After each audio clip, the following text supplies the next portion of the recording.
Acting Patriotic Front (PF) President Given Lubinda has issued a stark warning to his party members, asserting that under the current United Party for National Development (UPND) administration, every PF affiliate is a potential target for imprisonment.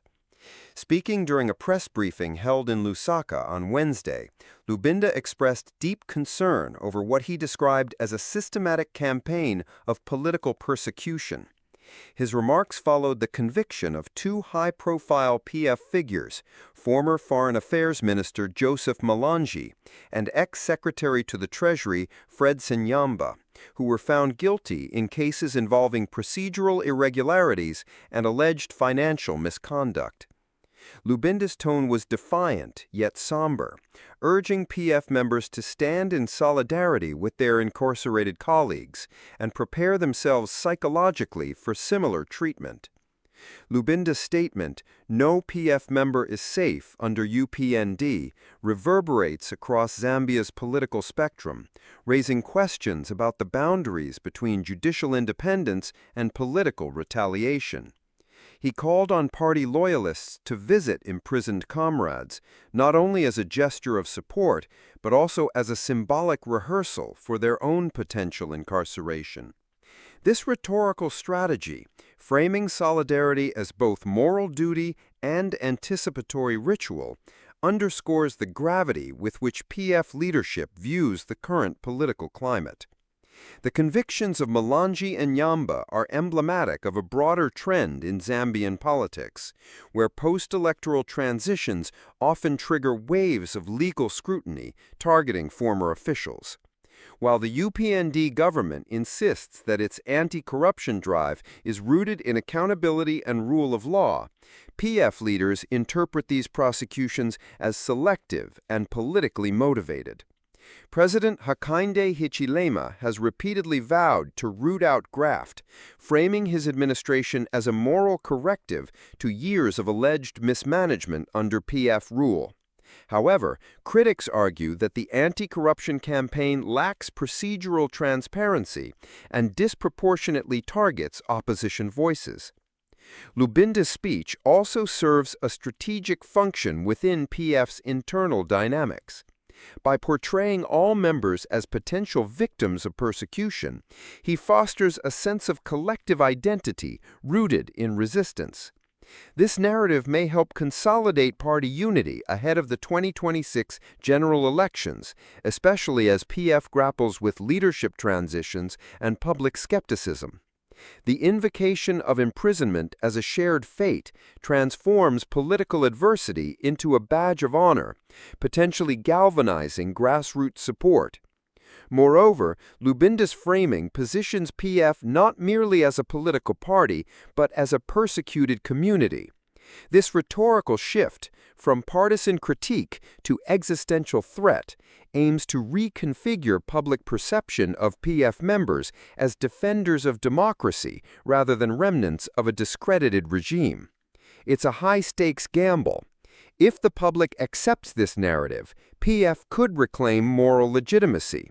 If not, the party risks further marginalization.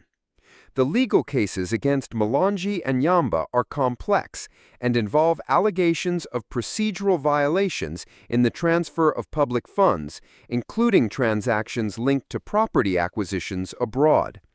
While the courts have maintained that the convictions are based on evidence and due process, PF leaders argue that similar infractions under UPND officials have gone unpunished. This perceived double standard fuels accusations of judicial bias and reinforces Lubinda's claim that PF membership now carries the risk of criminalization. In the broader context of Zambian governance, these developments raise critical questions about the balance between accountability and political pluralism. Can a government pursue anti-corruption reforms without eroding opposition rights? Is it possible to distinguish legitimate prosecution from political vendetta in a polarized environment?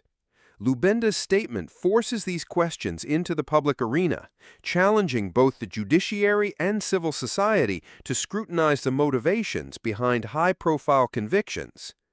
From a media strategy perspective, Lubinda's remarks are calibrated for maximum resonance. By linking individual cases to a collective threat, he transforms legal news into a political rallying cry. This approach aligns with PF's broader communication tactics, which emphasize victimhood, resilience, and the promise of electoral redemption. The party's messaging increasingly invokes historical parallels with past opposition struggles, casting UPND as a new iteration of authoritarian governance. The implications for Zambia's democratic trajectory are profound. If opposition leaders are systematically prosecuted, the space for dissent may shrink, undermining the pluralism that underpins electoral legitimacy. Conversely, if PF's claims are exaggerated or unfounded, they risk delegitimizing genuine efforts to combat corruption. The truth likely lies somewhere in between, requiring nuanced analysis and vigilant oversight. Lubinda's appeal to PF members to remain united and prepare for future battles reflects a strategic recalibration. Rather than retreating in the face of legal setbacks, the party is positioning itself as a resilient force capable of weathering political storms.